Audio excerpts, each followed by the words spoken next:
Ni wa mwanya mwiza, umwanya w'ijambo ry'Imana. Muri uyu mwanya udasanzwe muri kumwe na Jackson Nkeshimana. Reka dusome amajambo y'Imana yanditse mu gitabo cy'Abanyefeso ibice 4 umurongo wa 29.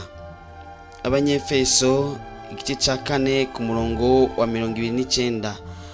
Ati ntihaze hagire ibiyago bibi biva mu kanwa kanyu, ariko muvuge ijambo ryiza ryose ryo guhuza ryo gukuzana ko ukwiye kuribwirwa, kugira ngo riheshe abaryumvise ubuntu bw'Imana.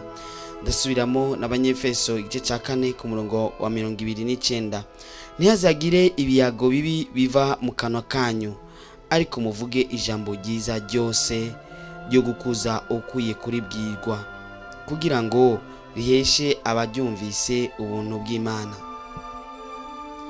Aya n'amajambo y'Imana tusomye kandi meza cyane, atwereka ubushobozi bw'ijambo. Ngomba ko tuvugana cyane cyane ku bushobozi bw'ijambo. Ngomba kuhindura uko wahora uvuga, maze uhinduke, maze utangure kuzuvuga neza. Uko wabayeho kumbure abavyeyi bawe bakubwira amajambo mabi, kandi uko bakubwira amajambo mabi nico cyatumye nawe mu buzima bwawe wumva umenga amajambo mabi nico kintu cya mbere woshira imbere. Umenga amajambo mabi nico kintu kumbure wumva umenga nico kigwanisho cyawe. Ariko ngomba ko tuvugana neza na neza, maze kuva uno munsi ugafata ingingo yuko utegerezwa guhindura ingene ukwiye kuvuga. Rino jambo ritubwiye riti ntihazagire ibiyago bibi biva mu kanwa kanyu, ariko muvuge ijambo ryiza ryose ryo gukuza ukwiye kuribwirwa. Ni ukuvuga ko ijambo ryose dukwiye kuvuga nuko tuba twabanje kugiyumvira ko, maze tukarisuzuma, maze tukaraba ko rishoboye gukuza uryumva. Hari igihe umuntu avuga amajambo ugasanga ariko avuga amajambo avuna imitima y'abariko bararyumva, kandi si vyiza, kuko nawe ikindi gihe bigeze kubwira ijambo ribi rikuvuna umutima byarakubabaje, mbere wanashaka kugeza uno munsi biracari mu mutima wawe. Ariko ngomba ko kuva uno munsi uhindura, ugira intsinzi mu bugingo bwawe y'uko utavuga kandi nabi. Hagize ivyago bikubayeko, wama watutse n'umunsi wavukiyeko, wama watutse n'inshuti n'abagenzi, wama wataye imyikomo ku bantu n'abandi, ni gake uvuga neza. Umunsi wose usuzumye usanga ku munsi uvuga neza gake kabaho. Kenshi amajambo yawe arimo ibindi bintu biteye ubwoba umuntu atovuga. Kenshi mu mvugo zawe haragaragara ko ufise ijambo rindi unyegejemo, kugira ngo bitume wa undi ariko arakumviriza agumana umutima uri hejuru. Nta n'umunsi n'umwe utanga ijambo rihumuriza, wamutanga ijambo rivuna imitima abantu. Amakuru ya Kalebo na Yosuwa murayazi. Igihe baja gutata, abandi 10 baje bazanye inkuru y'icyavutu, ariko bobo baba abantu beza, baza bazanye inkuru nziza, inkuru ivuga ukuri kw'ivyo babonye. Ni ukuvuga inkuru ihumuriza. Ndakwifurije guhindura amajambo yawe adahumuriza. Ndakwifurije guhindura amajambo yawe yamari mu mivumo gusa, misi yose wamuri kuravuma. Usuzumye amajambo yawe, umwana wawe umaze kumuvuma nka 5 cyangwa nka 10, umugabo wawe umaze kumuvuma kenshi cyangwa umugore wawe umaze kumuvuma kenshi, abavyeyi bawe umaze kubavuma kenshi. Ni kenshi amajambo yawe uvuga atubaka. Uri mu ikoraniro ry'abantu, naho umba muri mu nama, abandi bose bavuga amajambo yubaka bijanye n'igikorwa kumbure murimwo, wewe ukazana ijambo rikivutu abantu.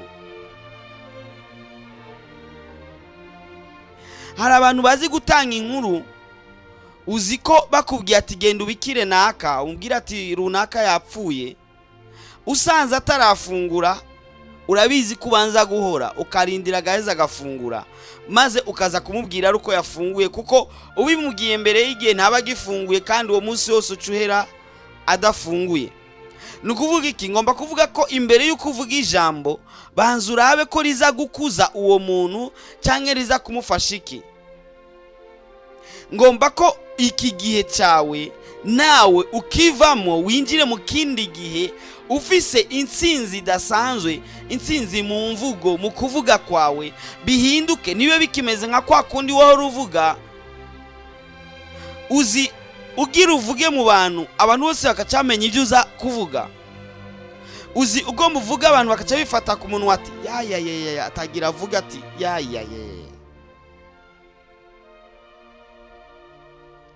Ubushobozi bw'ijambo nibwo ngomba kuvuga. Ngomba kuvuga ko ijambo rero rihindura ibintu byinshi. Buri ijambo rirashobora guhindura ivyo kumbure n'abahinga bakomakomeye badashoboye guhindura. Uvuze ijambo, urashobora kuvuga ijambo, dufate akarero nk'umuntu w'umutegetsi akomeye cyane, arashobora kuvuga ijambo ati haguruka muje gutera inzu yo kwa naka, cyangwa haguruka muje gutera igihugu runaka. Ni ijambo gusa yakoresheje, si ivyuma yakoresheje, mugabo ni ijambo yakoresheje. Ubwo ingabo zihita zihaguruka zikagenda, kandi aho hahinduka byinshi. Nimba ari ico gihugu gifatwa, nimba ari abo muri izo ngabo bahava bapfa, kandi abo bapfuye imiryango yabo nabo urumva biba birebire kubw'ijambo rimwe. Ni nkuko kandi uwo muntu arashobora kuvuga ati ndahagaritse intambara, cyangwa umuntu akavuga ati nimufunge naka cyangwa nimurekure naka. Ni ijambo gusa riba rivuzwe, ni ijambo gusa rivugwa riti abanyagihugu bose baba ahantu kanaka nimuhaguruke muje kubakira inzu naka. Ni ijambo gusa, ni ijambo rishobora kuvuga ati bane banje ndabatumye mugende mufate ijyatongo muri gaburu, umwe wese afate igipanda jane.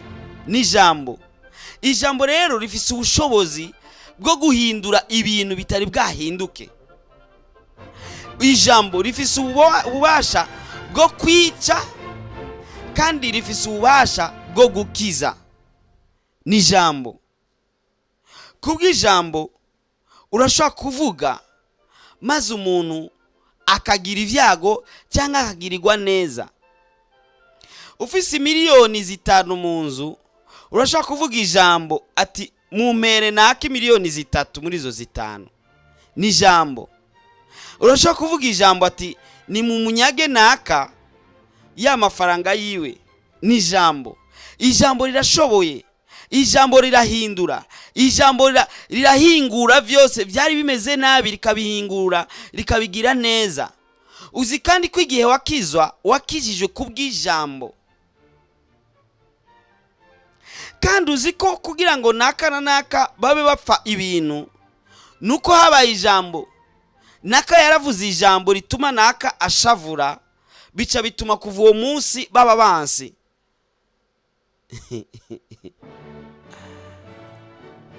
Uzi kandi ko kubera ijambo byatumye naka na naka baba inshuti baba bagenzi. Ngoma ngubwire ko kuva no munsi ukuye guhindura, maze uhinduke utangure kuzura vuga neza, utangure kuzura vuga amajambo akuza abayumvise. Kijyagiye waravuze nabi kandi witwaje ngo nuko wari uborewe. Kijyagiye kindi naco waravuze nabi witwaza ngo nuko hari ugwanko hagati yawe na naka. Ariko ngomba ko amajambo yawe uyapima maze usuzume urabe ko uvuga amajambo akuza uyumvise. Nusanga utavuga amajambo akuza uyumvise, ndakwifurije guhindura kuva no munsi, kuva ino saha nuno munota uhindure maze amajambo yawe abe meza. Nta mpamvu nimwe yotuma uvuga amajambo mabi akazohava gucisha umutwe. Uti Jack, amajambo arashaka gucisha umutwe umuntu. Yes, usomye inkuru za Nabali na Abigayili urashaka kuzisanga mu gitabo cya mbere cya Samuel igice cya 25, urasoma aho hose. umugabo yitwa Nabali yari kijuju. Uti Jack uratukana? Oya sintukanye, niko Bibiliya ivuga. Mbere kukaba nkako ni nako izina ryiwe rivuga. Mu Bisirayeli batanga izina ku mwana haheze iminsi 8 avutse, kandi muri iyo minsi 8 baba bamaze kubona ingeso y'umwana. Hari abantu bazi kuraba neza, bararaba babona akunda kurira cyane, babona akunda gutwenga cyane, babona bakamenya bati uyu mwana tumuha izina runaka. Nabali bamuhaye izina ryitwa Nabali, risigura riti ikijuju. Uko nyene niko bisigura, kandi ubwo bujuju bw'iryo zina bamuhaye bwahavuye bumukurikirana kugezaho Imana ibimuhora arapfa. Yarafise umudamu yari mwiza w'umunyakaranga bita Abigayili, risigura ngo umunezero wa se.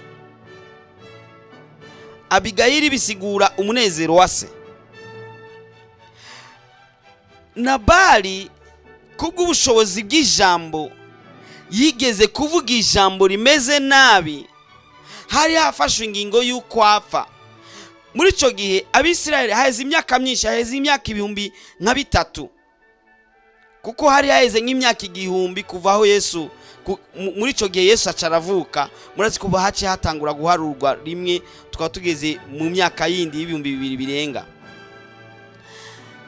Nabali yari umutunzi, atunze intama nyinshi, kandi ahantu baba hafi y'umusozi w'i Karumeli, aho utangurira ugira uduga umusozi wa Karumeli, kandi aho hantu hari ku rubibe rw'Abafilisitiya. Abafilisitiya bama baza kenshi baje gutera, bakiba amasho y'abantu, bakiba bakica, bakagirira nabi abanyagihugu. Niko Dawidi acaritunganya arondera abasirikare bagera 600 bafasha kubwo gukingira amatungo y'abantu, kubwo gukingira amatungo canke intama canke amasho y'abanyagihugu, maze akazaragwana n'Abafilisitiya mu gihe cyose bagomvye kuza gutera kugira ngo bibe.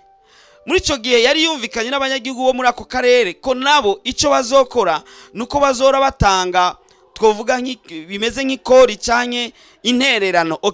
Novuga intererano, batanga intererano yo kufasha abasirikare biwe mu bifungurwa n'impuzu. Ivyo bintu bibiri vyonyene yasaba, impuzu n'ibifungurwa gusa, nta mpembo yabasaba, ariko nawe akabakorera kubakingirira ivyabo ijoro n'umurango. Kandi habaye urugamba, abasoda ba Dawidi baraja ku rugamba bagwanirira amatungo yabo banyagihugu. Murazi ku rugamba nuko ntihawura bapfa, hariyo abapfa mu rugamba kubwo gukingira amatungo yabo banyagihugu. Nabali nawe yari muri abo banyagihugu, mbere yari mu batunzi bakomeye bafise amasho menshi. Ngira nkubwire ubushobozi bw'ijambo. Ikindi gihe Dawidi atuma abasirikare biwe bashika ku 10 baze kubaza. Urasoma iyo nkuru iri muri Samueli wa mbere, igitabo cya mbere cya Samueli igice cya 25. Samueli nako Dawidi acatuma abasirikare biwe kuja kubaza, kuja kwa Nabali ati ugira icyo umurungikira kugira ngo umurungikira imfungurwa kugira ngo abasirikare biwe baronke ivyo baza gufungura. Nabali wa wundi ijambo rivuga riti ikijuju, izina ryiwe risobanura ati kijuju, kwera cagira ubujuju budasanzwe. Acatuka umwami, atuka nabo umwami arungitse. Iyumvire nawe, umuntu yakukingiriye, umuntu yakingiriye ivyawe, akitanga ku bwawe, maze nawe ukacumutuka. Uzi ubushobozi bw'ijambo. Umuntu agututse uzi umuntu agututse, urabizi cyagiye bagutuka, urabizi nawe cyagiye watuka runaka. Urashobora gutuka umuntu ukamenga uzuye ibisazi kumure vyari muri we, akumva umenga hakubi ico mubwiye yotuma apfa. Umbwiye ati uri iki, uri imbwa, uri ndazi. Nico kumbure abarundi batinya cyane kuba canke impene, sinzi ko batinya kuba impene canke inka. Mugabo umututse ati ndagututse uku nuku, hari abantu baca bashangashigwa akumva umenga wotuma umwica. Nabali atuka umwami, atuka Dawidi. Nabali amaze gutuka Dawidi yumva nawe ishavu, aca amanukana abasirikare 400. Iyumvire iryo shavu yagize kugira ngo aca amanukana abasirikare 400 baje guhiga umuntu umwe wenyene, asigaza abandi 200 batinze ahantu bari bahagaze. Bariko baraza, umushumba umwe mu bakozi ba Nabali abibwira Abigayili muka Nabali, amubwira uko vyabaye. Ati databuja yavuze amajambo mabi cyane, ati yabwiye umwami, yatumye ku mwami nako yatutse Dawidi, abwira n'abakozi biwe gutya na gutya, abo yarungitse gutya na gutya. Umugore wa Nabali yitwa Abigayili aca yumva ko umugabo wiwe yakoze ubujuju utabaho, kuko yatutse uwo atarakwiye gutukwa. Uretse nuko yaramusumbye inkomezi, yabagiriye neza, yabakingiriye ivyabo. Mu gihe cyo kumushimira noneho aramututse, mu gihe cyo kumugirira neza noneho amubwiye ijambo ribi. Kandi bushobozi ijambo rirahindura, ijambo ririnjira. Hari igihe bashobora kukurasa umwami ntiwinjire mu mutima, mugabo ijambo bakarikurasa rikinjira mu mutima, rigahindura ibintu, ukumva wokora ivyo utokoze kubw'ijambo, ubushobozi bw'ijambo. Ndakwifurije guhindura, uzuvuga neza, uvuga ijambo rikwiye gukuza uryumva wese. Abigayili acakora imitsima, akora na vino n'ibindi, aja gusanganira Dawidi. Bahuye, Dawidi yari yaje yashangashiwe, uravyumva nawe wazananye n'abasoda 400. Kandi ijambo yari yaravuze ati sishaka ko izina muhungu risubira kuboneka mu rugo kwa Nabali. Kandi yarashoboye kubikora. Abigayili aba umunyabwenge adasanzwe, akoresha rya jambo. Kandi uzi ko umwami Dawidi yabwiwe ijambo ribi rimutuma yumva ko yoza kwica. Abigayili nawe azana ijambo ryiza rimutuma Dawidi ishavu rihera, aramutakambira, akoma inkoro hasi, aramusaba, aramubwira amajambo meza cyane. Dawidi yumva umutima wiwe ahari yakomeretse haronse umuti, maze birahinduka. Dawidi afata ingingo yo kutabandanya kwa Nabali kumwica, maze afata ingingo yo guhindukirira asubira inyuma. Ubushobozi bw'ijambo, ijambo Abigayili yavuze ryatumye Dawidi ahindukira, n'abasoda 400 biwe n'inkota ziwe n'ibiki byose yarazanye basubira inyuma, bahagarika kumwica Nabali. Mugabo kubera Dawidi yari yarahiye Imana uhoraho, Nabali yategerezwa gupfa. Nta minsi myinshi yaheze Nabali havuye apfa. Dawidi amaze kumenya amakuru yuko Nabali yapfuye, acatuma intumwa kwa Abigayili kugira ngo amureshe, kugira ngo baze babane. Abigayili abona kuzoba umwamikazi kubera amajambo yiwe meza. Ndakwifurije ko wogira intsinzi mu majambo yawe. Ndakwifurije ko wohindura uko wahora uvuga. Ndakwifurije ko ubugingo bwawe budasubira kandi kumera nk'uko bwari bumeze, bivanye nuko wivuze ko amajambo mabi. Hari kindi gihe wivumye nawe kubwo umenyereye kuvuga amajambo mabi. Ndagomba ko kuva no munsi uhinduka kandi ugahindura ubugingo bwawe. Amajambo wari uvuga mabi, amajambo wari uvuga atameze neza, amajambo wari uvuga yacivutu abantu ahinduke. Kuva no munsi utangure kuzuvuga neza, kuva no munsi utangure kuzuravuga ivyiza ku bugingo bwawe.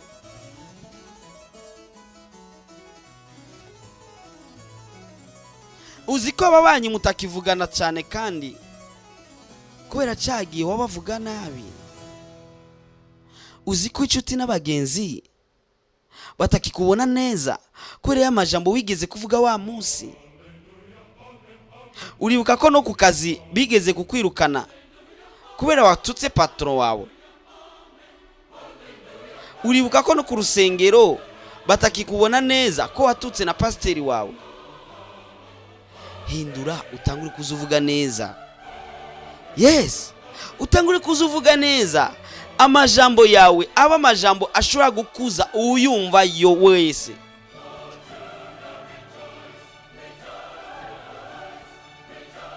Uri kuganira n'abigeme nta nuwomenya ko wigeze gukizwa, kandi aho rero urakijijwe, kandi aho rero uraririmba, kandi aho rero urasenga, kandi aho rero amajambo ubwira imisore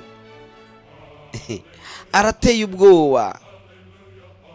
Abantu bayumva ntibemera ko yoba ari wewe. Hindura ukuvuga, hindura ukuvuga. Kandi buriya kuvuga nabi biva mu vyiyumviro vy'umuntu. Ubanza uhindure uko wiyumvira.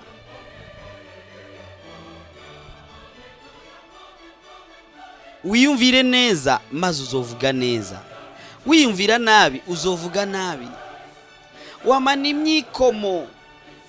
Nta muntu numwe uvuga neza. Wumvise ibyabaye byiza kuri runaka, ubwo nyine uburonse ijambo ucuvuga ati arakarakasha. Ubwo kaburonse irindi jambo ritameze neza uza kuvuga. Niwigera uhayagiza mu buzima bwawe, wama wavumye, wama wagaye. Ijambo bakubajije sijyo wishura. Icyo bakubwiye ukivuga uko batakikubwiye. Inkuru urayumva ukayongerezaho. Wumvise inkuru si ubona urashitse muhira cyangwa ushitse aho uri gukuraja kugira ngo utangure kuvuga ivyo wabonye vyose maze urenze ko nibindi. Ndagomba kugira intsinzi mu mvugo zawe, uneshe mu mvugo zawe. Nubu kivuga kwa kundi nk'ababandi.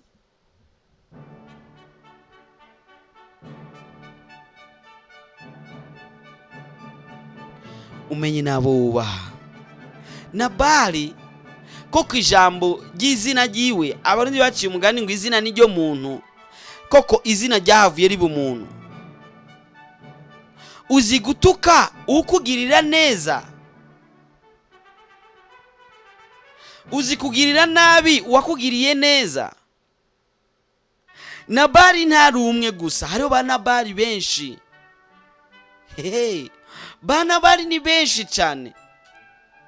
Batazi kuvuga, batazi kuvuga neza, batazi kuvuga ijambo rikuza umuntu.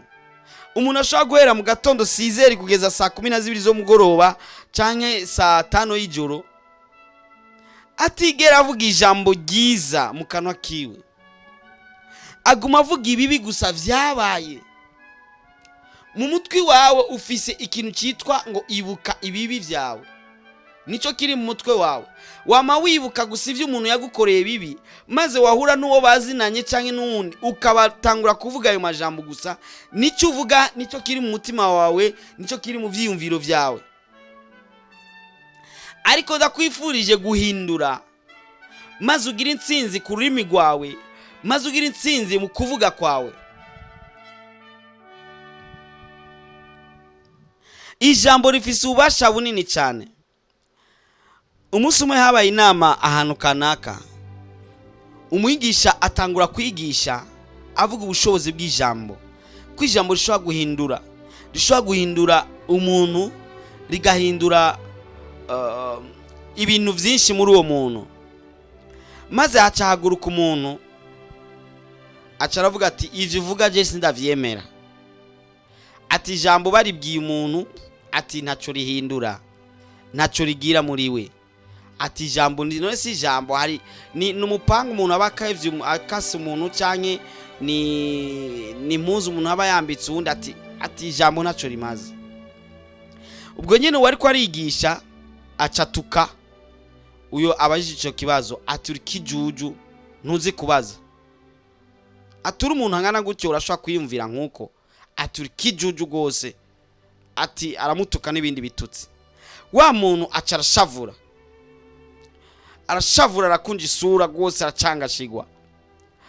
Wa undi yariko arabigisha acavuga ati urambabarira, ati suko nashatse kugutuka, atari uko nagomba ko bikuba ko nawe ubonye ubushobozi bw'ijambo. Wa undi acaranezerwa ati mbabarire nanje, ati nanashavuye nibaje ko uri kurantuka koko. Wa mwigisha asubira amubwira ati urabona ko ucinezerwa kuri iri jambo rigira kabiri nkubwiye. Ijambo umuntu akubwiye rirashobora kukunezereza canke rikakubabaza, kandi buriya ni ijambo umuntu akubwiye rikubako rikakwinjira mu mutima maze rigahindura ibitari bike. Abantu benshi ntibashoboye ibintu byinshi kubera babwiwe ko badashoboye. Uzi ko abavyeyi benshi babwiye abana babo ati we ntavyo woshobora. Iryo jambo riguma mu mitima yabo bituma abana nabo bakura bazi ko ataco boshobora, kandi kubaho bazi ko ataco boshobora koko bica bibabako kandi ntaco bashobora. Ariko umubwiye ati urabishoboye, arashoboye kubishobora kubw'iryo jambo gusa wamubwiye. Ijambo rirarema, ijambo rirashoboye, ijambo rirahindura, ijambo rirahingura. Ndagomba ko amajambo yawe ahinduka, kandi agahinduka bitandukanye nuko wahora uvuga kare. Ubu utangure kuzuvuga neza, uvuga ijambo rikuza uwo wese aryumvise. Turangize dusubira kuhasoma hahandi ni igitabo cy'Abanyefeso 4:29 ati ntihaze yagire ibiyago bibi biva mu kanwa kanyu, ariko muvuga ijambo ryiza ryose ryo gukuza ukuye kuribwirwa, kugira ngo riheshe abaryumvise ubuntu bw'Imana. Ngira ndagusengere wewe wisuzumye usanga ntabwo wigeze uvuga neza mu bugingo bwawe. Hari abantu wabwiye nabi kandi ntabwo byabubatse. Hari kindi gihe wakoze nabi uja kubwira nabi umuntu yakugiriye neza, cyangwa ariko akugirira neza nawe cyafata umugambi wo guhagarika bya bindi ariko arakugirira. Ndagomba ko kuva no munsi ufata iyo ngingo yo guhindura no guhinduka. Nuru wa mbere avuze nabi kandi nuru wa nyuma avuze nabi, ariko wowe ugiriye ubuntu ko wahora uvuga nabi ukaba wumvisa no majambo kuri no munsi, uhindure kandi uhinduke. Uhora afise ububasha bwinshi bwo guhindura kahise kawe nakubu nakazoza kawe. Abari bakuzi uvuga nabi bahindukire basange utanguye kuvuga neza amajambo meza gusa. Ivyo kuvuma abantu wabiretse, ivyo kwivuma nawe wabihagaritse. Ibintu byose bisigaye bimeze neza. Ubushobozi bw'ijambo bwamaze kwinjira muri wewe, aho ushoboye kuvuga ijambo rigahindura uryumvise, ukavuga ijambo nawe rikaguhindura. Nubu kimeze nka kwa kundi. Reka ndagusengere, uhora arashoboye kandi agiragire neza, kandi agira aguhindure, maze ivyo wavuze nabi byose bica bikuzanira umuvumo mu bugingo bwawe, bihinduke bimere neza. Era urudandazwa rwawe ntirukigenda neza, ntabwo uzi impamvu, kumbure njya jambo wigeze kuvuga. Era ibintu byawe ntabwo bikimeze neza, akazi kawe ntabwo kakimeze neza, bivanye na rya jambo wigeze kuvuga.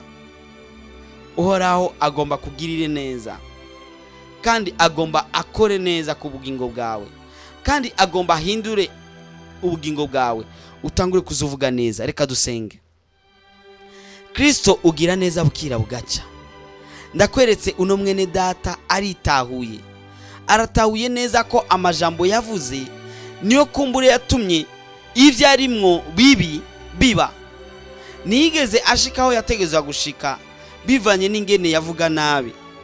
Aragomvye rero kuno munsi wo mugirira neza, umuharire. Kuva no munsi umuharire utamuharuriye, maze ubugingo bwiwe bugire iyindi shusho nziza, maze abari bamuzi ko avuga nabi basange asigaye avuga neza. Ndazi ko bishoboye kandi ndazi kuza kubikora. Ni mu izina ryawe gira Yesu Kristo mwami n'umucunguzi wacu, amen. Uri kumwe na Jackson Nkashimana mu uyu mwanya w'iri jambo. Kumure urafise umutwaro canke ukeneye byo tuguhanura, urashobora kudutelefona cyangwa ukatwandikira kuri 79 57 14 29 79 57 14 29 cyangwa ugakoresha 75 57 14 29 75 57 14 29 uhora kugirire neza.